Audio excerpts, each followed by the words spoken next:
warahmatullahi wabarakatuh. Hai teman-teman, perkenalkan nama saya Nur Lestari. Saya kelas 11 pemasaran 2 dari SMK Negeri 5 Pangalengan. Di sini saya akan menjelaskan tentang ruang lingkup bisnis retail. Ada pengertian retail. Kata retail berasal dari bahasa Prancis, yaitu retailer, yang artinya memotong atau memecah sesuatu. Jadi, retail merupakan kegiatan terakhir dalam distribusi perdagangan, jalur yang menghubungkan produsen dengan konsumen akhirnya. Bisnis retail saat ini telah memiliki banyak perkembangan dibandingkan dengan masa sebelumnya. Pada tahun 1960-an, retail tidak memiliki peran yang signifikan. Retail hanya membeli barang dari produsen langsung. Namun, peran penting dimiliki oleh produsen. Sektor bisnis retail tetap dibutuhkan karena dapat mendongkrak perekonomian, memudahkan jalur distribusi barang, dan juga menciptakan lapangan kerja yang baru. Retail dibagi menjadi dua, yaitu retail tradisional dan retail modern. Pertama, ada retail tradisional.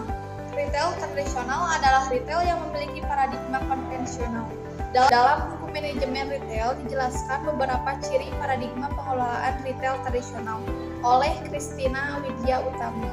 Yang pertama, pemilihan lokasi kurang dipertimbangkan. Kedua, potensi pembeli kurang diperhitungkan.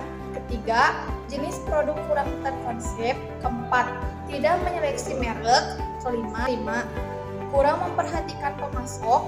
Keenam, melakukan pencatatan keuangan sederhana. Ketujuh, tidak adanya evaluasi keuntungan per produk. Dan yang terakhir, tidak merencanakan pengembangan bisnis. Kedua, retail modern. Pengelolaan bisnis retail modern akan mengikuti pola perilaku konsumennya. Berikut ciri-ciri paradigma pengelolaan retail modern. 1. Memilih lokasi yang strategi. 2. Melakukan prediksi atas potensi pembeli. 3. Barang dagang dikelola oleh terarah. 4. Seleksi ketat terhadap merek. 5. Seleksi ketat terhadap pemasok. 6. Mencatat keuangan dengan cermat. 7. Evaluasi keuntungan per produk. Dan terakhir, pengembangan bisnis yang terencana. Yang selanjutnya, B. Memahami format bisnis retail.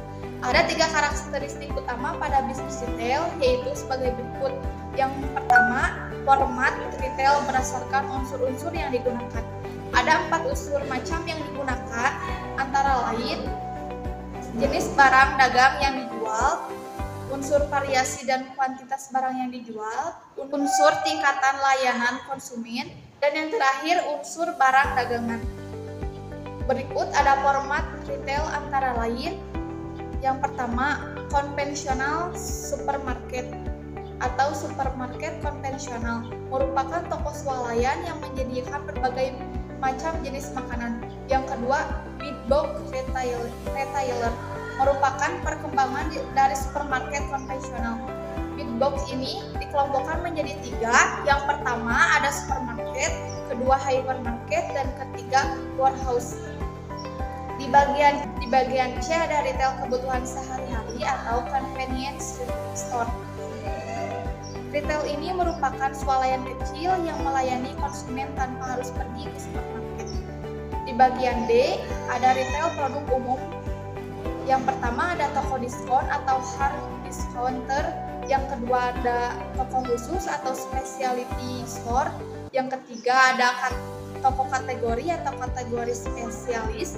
Yang keempat ada department store. Yang kelima ada off-price retailing. Dan yang terakhir ada value retailing.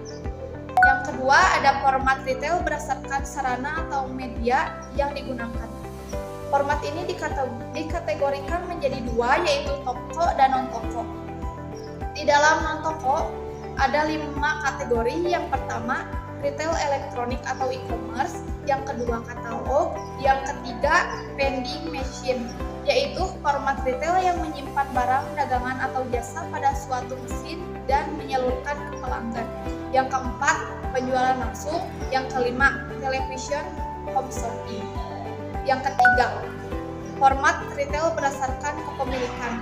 Yang pertama ada pendirian toko tunggal atau mandiri, merupakan retail yang dimiliki oleh seseorang atau kemitraan. Yang kedua, rangkaian perusahaan. Format retail ini dimiliki dan dioperasikan oleh suatu kelompok. Dan yang ketiga ada waralaba. Format retail ini dimiliki dan dioperasikan oleh individu tetapi telah memperoleh lisensi dari organisasi pendukung yang lebih besar. Demikian penjelasan dari saya. Mohon maaf apabila ada kekurangan dan kesalahan kata. Wabillahi taufiq wal hidayah. Wassalamualaikum warahmatullahi wabarakatuh. Dadah.